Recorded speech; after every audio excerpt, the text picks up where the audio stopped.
محمد الرسول اللہ نے کہ جو مسلمان دو ٹوٹے ہوئے انسان کو اگر آدھے گھنٹے محنت کر کے جوڑ دیتا ہے تو اللہ اس مسلمان کو 70 سال کی نفلی عبادت کا ثواب عطا فرماتا ہے۔ لوگوں، آج میں آپ سے گزارش کرتا ہوں کہ پاک کیجئے اپنے سینے کو، صاف کیجئے اپنے دل کو۔ جب ہم لوگ مسجد میں جاتے ہیں ایک ساتھ مل کر کھڑے ہوتے ہیں، عید میں جاتے ہیں ایک سب پہ کھڑے ہوتے، لیکن عیدگاہ سے نکلتے ہیں تو بغل میں کھڑے ہونے والے کے لیے بھی میرا سینہ صاف نہیں ہوتا۔ آج سال بھر کی عید کی نماز بھی ہمارے سینے کو ملانے میں کامیاب نہیں ہے، جمعہ اور 5 وقتی نماز بھی ہمارے دل کو صاف کرنے میں کامیاب نہیں ہے۔ کیا اسی لیے اللہ نے یہ نماز دی تھی؟ کیا اسی لیے آپ کی ایڑی اور سینے کو سب میں ملوایا تھا؟ کیا اسی لیے آپ کو اللہ نے عید کی جماعت دی تھی؟ وہ تو سبق تھا کہ اگر 5 وقتی میں مل نہیں پائے، جمعہ میں مل کے دل کو صاف کرو، جمعہ میں نہ مل سکے تو عید میں مل کے دل کے صاف کرو۔ یہ اللہ کا ایک نظام تھا آپ کے دل کو صاف کرنے کا، آپ کے دل کو ایک دوسرے سے جوڑنے کا۔ لیکن آج ہم جوڑیں گے کیا؟ ہمارے دل پہ گندگی بیٹھی ہے، میل بیٹھی ہے، کینہ بیٹھا ہے، اور کتنا بدنصیب مسلمان تو وہ ہے جو کہتا ہے اپنی اولاد کو کہ میں زندگی بھر اس کے دروازے پہ مت گیا، تم بھی خیال رکھنا۔ بے ضمیر مسلمان اپنی اولاد کو عداوت کا ترکہ دے کے جاتے ہو، دشمنی کی وراثت دے کے جاتے ہو۔ کیا کرو گے تم قبر میں؟ مٹی میں سو گے۔ سنو، فرمایا محمد الرسول اللہ نے کہ کوئی مسلمان چاہے 40 مرتبہ حج کر چکا ہو، چاہے اس نے 10 مرتبہ چلہ لگایا ہو، چاہے اس کی نماز و حج پہاڑ کے برابر ہو، چاہے اس نے سماج میں روز خیرات بانٹے ہو، اگر اس کی موت اس حال میں ہوتی ہے کہ رائی کے برابر بھی کینہ کا داغ اگر اس کے سینہ میں ہوگا تو جب تک جہنم کی آگ میں جلا کر اس کے سینہ کو صاف نہیں کیا جائے گا، اس مسلمان کو جنت میں جانے کی اجازت نہیں ملے گی۔ لوگوں بتاؤ، اللہ میری حفاظت فرمائے۔ مسلمانوں، صاف کر لو اپنے سینے کو۔ قبر میں تو لیٹنا ہی ہوگا، کب لیٹو گے اس کی کوئی گارنٹی نہیں ہے۔ ابھی ناصر صاحب کے موت کا واقعہ لوگوں نے سنایا کہ وہ ان کے گھر بارات آ رہی ہے اور وہ اللہ کا بندہ اس کی تیاری میں لگا، لیکن اللہ کا بلاوا آیا۔ کون کہہ سکتا تھا؟ انہوں نے سوچا بھی نہیں ہوگا، دل نے جھٹکا بھی نہیں دیا ہوگا کہ وہ اللہ کا بندہ اس وقت اللہ کے پاس جانے والا۔ لیکن جب گھنٹی بج جاتی ہے تو سیکنڈ کی مہلت نہیں ملتی۔ ابھی سنیچر کے دن میرے ایک دوست مظفر پور میں مولانا صبت اللہ رحمانی ہے، ان کا بھائی نعمت اللہ رحمانی 3 مہینے پہلے شادی ہوئی اور ولیمہ شان سے کیا، اور سنیچر کے دن وہ بندہ رات کو سویا تو صبح کو جگایا گیا تو اس کی روح اس کے جسم میں موجود نہیں تھی۔ لوگوں، یہ زندگی کی کہانی ہے، کب کس کی سانس ٹوٹ جائے۔ کم سے کم سینہ صاف ہوگا۔ نماز کمزور ہے، روزہ کمزور ہے، زکوٰۃ کمزور ہے، لیکن اللہ کا فضل ہے کہ اللہ توجہ تو معافی ملے گی۔ لیکن یہ دل کا کینہ جب تک یہ صاف جہنم کی آگ سے نہیں ہوگا، اللہ کی جنت کی قربت نہیں ملے گی۔ فرمایا کہ رمضان میں شب قدر آتی ہے، سب کی دعا قبول ہوتی، لیکن جس کے سینے پر کینے کا داغ ہو اس مبارک رات میں اللہ اس کی دعا کو قبول نہیں کرتا ہے۔ اگر ہم مسلمان ہیں تو جتنے لوگ یہاں بیٹھے ہو، کیا ہم اس بات کے لیے تیار ہیں کہ انشاءاللہ اگر ہم کسی سے ٹوٹے ہیں تو ہم اس سے جڑیں گے، ہم انشاءاللہ دل کو صاف کریں گے، محبت بانٹیں گے، اور صاف دنیا کو کہیں گے کہ اپنا تو کام ہے کہ جلاتے چلو چراغ، اپنا تو کام ہے کہ جلاتے چلو چراغ، رستے میں خواہ دوست یا دشمن کا گھر ملے، میں زمین پر اندھیرا بانٹنے نہیں، میں زمین پہ راستے پہ کانٹا بچھانے نہیں، بلکہ پھول اگر نہیں ہے تو راستے کو کانٹوں سے صاف کرنا میری ذمہ داری ہے۔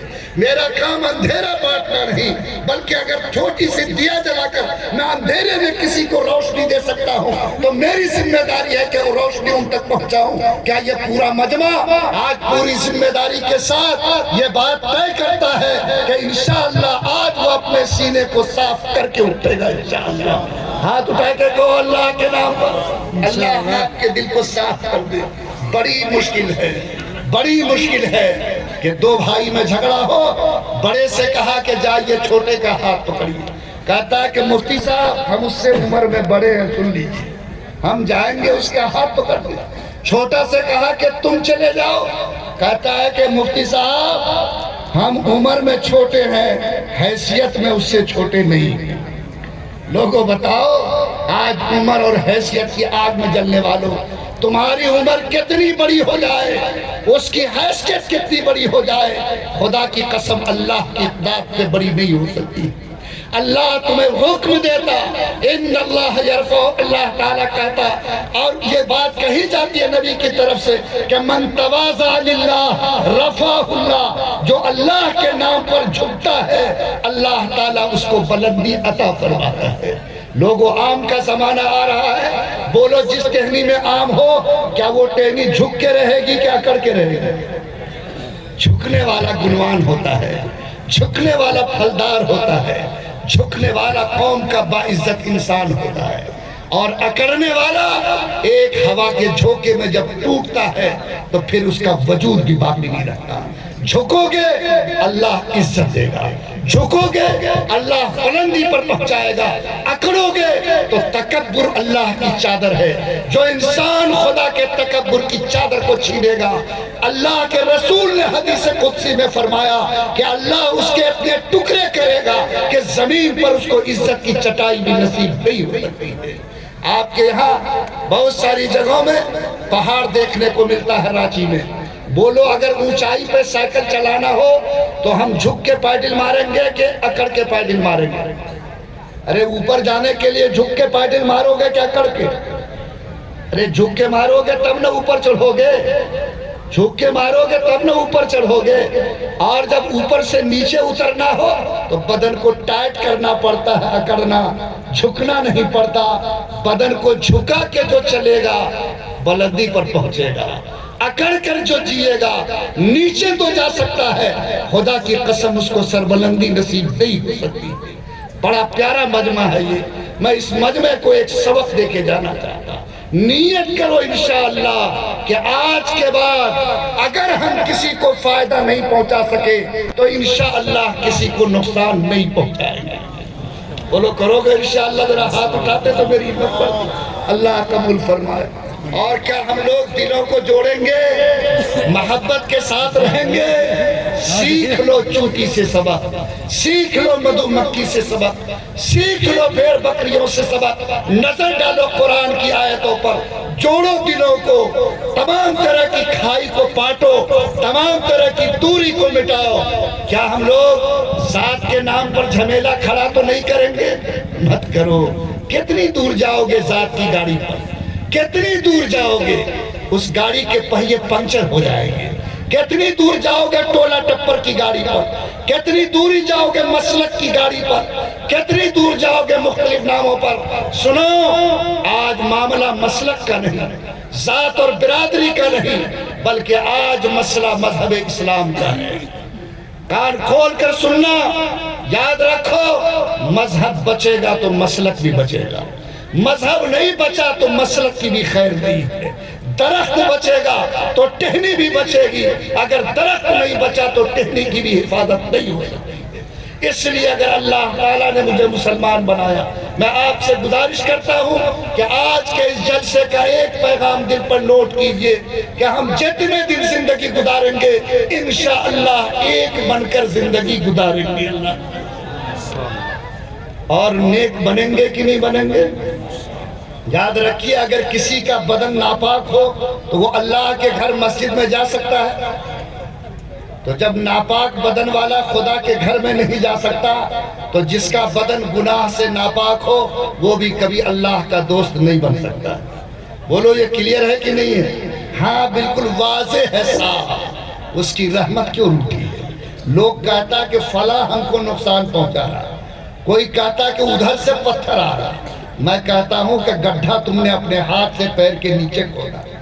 نبی فرماتے ہیں اعمالکم اموالکم، جیسا تمہارا عمل ہوگا ویسا اوپر کا معاملہ تمہارے اوپر مسلط ہوگا۔ ارے بولو، فرمایا کہ نہیں؟ ہم کہتے ہیں کہ نبی کہتے ہیں؟ بولو اگر آپ کو اندر ٹھیک کر لو تو اوپر کے حالات ٹھیک ہوں گے کہ نہیں ہوں گے؟ آپ اندر کو ٹھیک کیجئے، اوپر والے حالات خود بخود ٹھیک ہو جائیں گے۔ پانی برس رہا ہے اور سیسے کا کوئی مسلمان پھٹی ہوئی چھتری لے کر سڑک پر چلا جائے تو بدن بھیگے گا کہ نہیں بھیگے گا؟ تو قصور بارش کا ہے کہ چھتری کا ہے؟ اگر یہ بیچارہ صحیح چھتری لے کے جاتا تو بارش برستی بھی تو اس کا بدن نہیں بھیگتا، لیکن پھٹیچر چھتری لے کے گیا اور گالی دیتا ہے بارش کو۔ ارے بارش کا تو جون جولائی کا موسم ہے، بارش ہوگی، اس کو روک نہیں سکتے۔ بدن کی حفاظت چاہتے ہو تو اپنی چھتری کی مرمت کرو۔ میں بھی آپ سے کہتا ہوں اندر کو ٹھیک کیجیے، اندر بہت گھاؤ ہے، گناہ کے ٹائے پرت جمے ہوئے ہیں، ایسے گناہ کہ جس کی وجہ سے بدبو ایسی سلاٹ آتی کہ ایک صحابی رسول کو اگر کھڑا کیا جائے تو شاید اس سماج میں کھڑے ہو کر ہمارے اس گناہ کے بدبو کو برداشت نہ کر سکے۔ جمعہ کا دن ہے، 11:30 بج رہا ہے، میرے پاس ایک فون آیا، مفتی صاحب مسئلہ بتائیں۔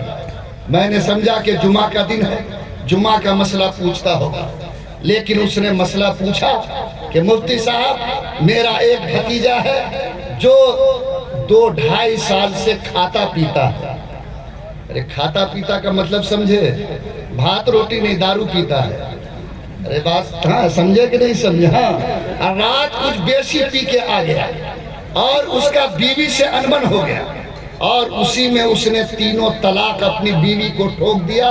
مفتی صاحب اس کی بیوی کی عمر 30 سال ہے، اس کے گود میں بچے ہیں 2۔ آپ بتائیے کہ اب اس بیوی کو پلٹانے کا راستہ کیا ہوگا؟ لوگوں بتاؤ، کیا اس زمین پر اللہ کا عذاب آنا چاہیے کہ نہیں آنا چاہیے؟ کتنا دام ہوگا ایک گلاس دارو کا؟ کتنا دام ہوگا ایک کورکس CC کا؟ کتنا دام ہوگا آج نشے کی گولی کا؟ لیکن اگر ایک گلاس شراب کی وجہ سے 30 سال کی بیٹی کا سہاگ اجڑتا ہے، آج 2 بچوں کی زندگی سے ماں کا سایہ چھنتا ہے، وہ باپ جس نے 20 سال تک اس بیٹی کی پرورش کی، بولو اس کی دل کو جس انداز کی چوٹ لگے ہوئے اس کا اندازہ کرو۔ بولو کیا یہ حالات اس زمین پر اللہ کے قہر کو اتارنے کے لیے کافی ہے؟ آج 70% نوجوان نشے کی لت میں مبتلا ہے۔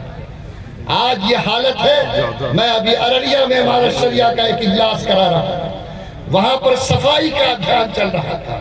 2500 کے قریب، 2500 کے قریب یہ سرنج وہاں پر ملے جس سے نوجوانوں نے نشے کے انجیکشن لیے تھے، اور وہ کوئی ہندو بھائی غیر مسلم کا علاقہ نہیں، وہاں 95% بسنے والا مسلمان۔ لوگوں آپ بتاؤ کون ہے اس کے لیے ذمہ دار؟ کیا آج میرا نوجوان اتنا سڑ گیا، اس کا ضمیر اتنا مردہ ہو گیا؟ آج اگر کوئی نوجوان اپنے پلیٹ میں سور کا گوشت نہیں کھا سکتا، اگر وہ سور کا خون نہیں پی سکتا، اگر سور کے پیشاب کو اپنے حلق سے نہیں اتار سکتا، لعنت ہے اس مسلمان کی زندگی پر جو شراب کے گلاس اور اس کے گھونٹ اپنے حلق سے نیچے اتارتا ہے۔ لوگوں یہ شراب جو اتنا قہر برپا کرتے، جو آج اس 30 سال کی زندگی کو اجاڑ کر رکھتے، جو اس معصوم بچے کی زندگی سے رحمت کا سایہ چھین لے، جو آج 20 سال پالنے والے باپ کو رونے پہ مجبور کر دے، بولو یہ سراسر لعنت کی چیز ہے یا نہیں؟ حالات بہت بدتر ہے۔ میں نے 12-13 سال کے لڑکوں کو نشہ کی گولی کھاتے دیکھا۔ آج بتاؤ جو دلی، پنجاب، ہریانہ کی گلیوں میں آوارہ گھومتا ہے، باپ کو چند کوڑی کما کے دیتا، بے ضمیر باپ آج اس کوڑی سے چوک پہ پھٹانی کرتا ہے، اور اس کو یہ معلوم نہیں کہ میرا بیٹا نشہ خور بن چکا ہے، آج وہ نشے کی لت میں مبتلا ہے۔ کون ہے جو اس کا ہاتھ پکڑے گا؟ کون ہے جو اس کو زندگی کی ڈگر پہ چلائے گا؟ کلکتہ میں ایک 17 سال کی بچی اپنے ماں کا ہاتھ پکڑ کے قاضی کے پاس آئی اور بلک بلک کے رونے لگے۔ قاضی صاحب نے پوچھا کہ بہن تم کو کیا ہوا؟ کہا کہ میں آپ کی عدالت میں انصاف مانگنے آئی۔ کہا ہوا کیا؟ کہا کہ رات میرا باپ شراب پی کے گھر آیا، وہ نشے میں دھت تھا، میں اپنے کمرے میں سوئی تھی، میری ماں اپنے کمرے میں تھی، اس نشہ خور باپ کو یہ پتہ نہ رہا کہ وہ بیٹی کا کمرہ ہے جب بیوی کا، وہ میرے کمرے میں داخل ہوا۔ مفتی صاحب وہ باپ جس کے خون سے میں پیدا ہوا رات نشے میں میری عزت کو اس طرح لوٹا جیسے کوئی شوہر اپنی بیوی کے ساتھ کرتا ہے۔ مفتی صاحب میں آپ کے سامنے بھیک مانگ